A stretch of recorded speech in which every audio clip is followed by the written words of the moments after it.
Om Tat Sat. Welcome to Jyotirmaya Yoga. We focus on spirituality, a journey to self realization. Please subscribe for the mystical meanings of the scriptures and daily satsang. We are currently enjoying the book The Art of Positive Feeling, authored by Swami Jyotirmayananda, narrated by myself, Swami Nikhilananda. We are currently on the topic of desire, kama. Today we will be discussing the fidelity and the purpose of marriage. The divine commandment of the Bible, be fruitful and multiply, does not merely imply multiplying physically, it implies multiplying in consciousness or spirit. If you make sexual pleasure predominant in a marriage, then you are overlooking the central spiritual goal of marriage and practicing a subtle but significant form of infidelity as well. Fidelity is not as simple as just being married and abstaining from sexual relationships with anyone other than your spouse. If the love that exists between husband and wife has not engendered an understanding of a divine relationship between them, if husband and wife depend entirely on passionate confirmation of their love, then that love is fraudulent. A couple may stay together without any outward infidelity, yet, since the perception of higher love has not yet dawned, they will always be insecure in their relationship. Their love is simply a matter of attachment and entanglement, and in most cases, it will eventually fade away. Fidelity, then, is not merely external in a relationship. It implies that those who love each other are faithful to each other in their souls. It implies that they strive to acquire a profoundly mature understanding of what love really is. One who practices brahmacharya understands that no form of loving relationship must exist solely as a means to pleasure. Pleasure does not refer just to sexual delight in this context, it refers to the mind's infatuation with all objects that are loved and with the delight that the relationship can bring. This applies to the love between a child and his parents, to the love that exists between friends, to all forms of love that exist in human life. None of these loving relationships must be considered solely a means to pleasure, but they should become a means of elevation, upliftment, and inspiration.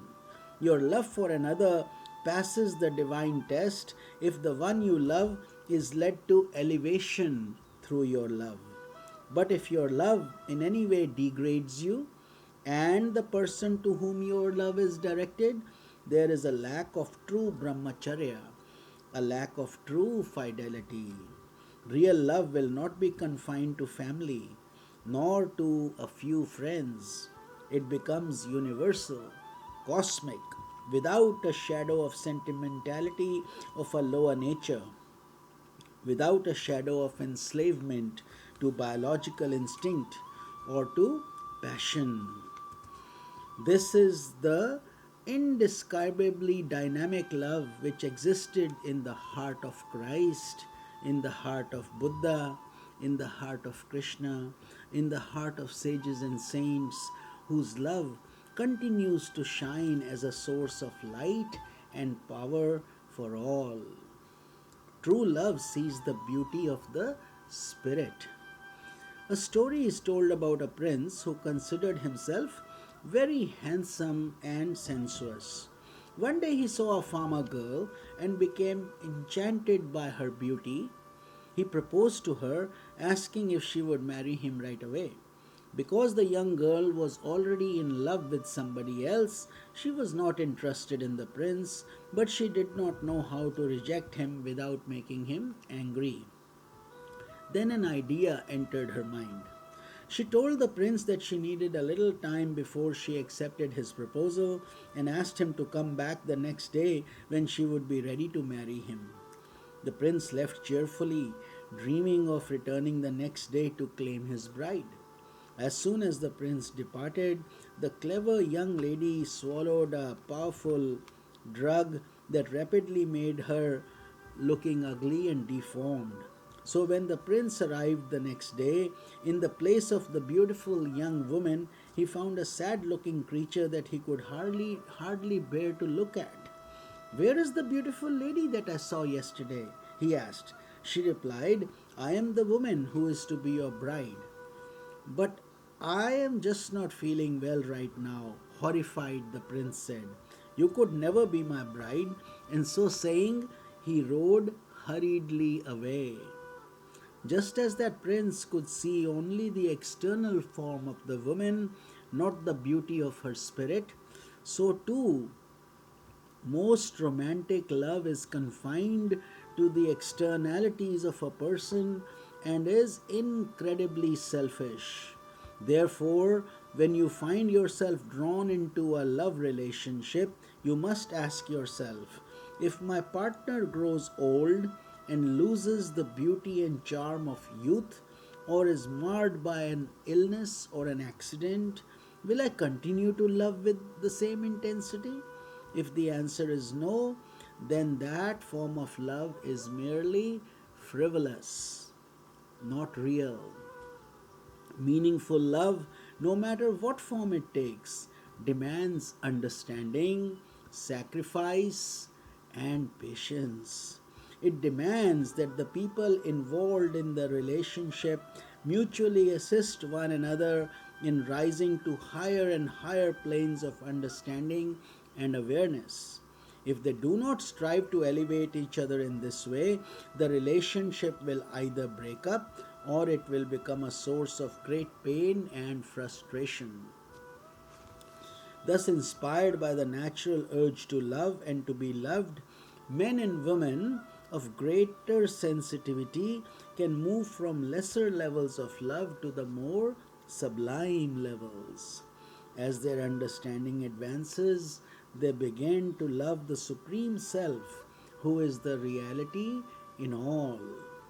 This love of the self does not disrupt human sentiments and relationships. Rather, it renders them holy and infuses them with depth.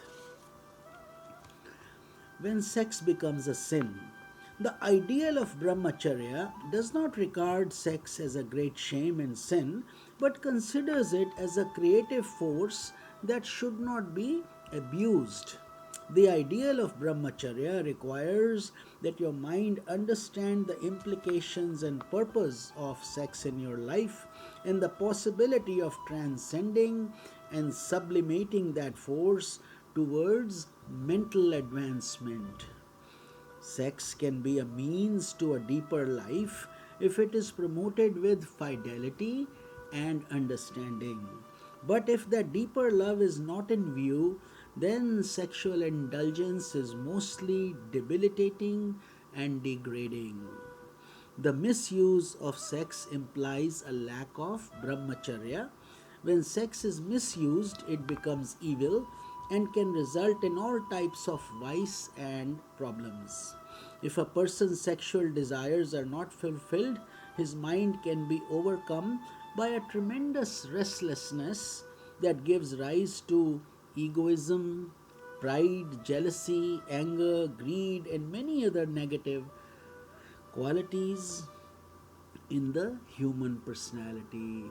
So, we have covered in quite depth the concept of brahmacharya, sex sublimation, and our relationships, and what love means, most importantly. In tomorrow's satsang, we will be covering a new topic, anger. Hari Om Tat Sat.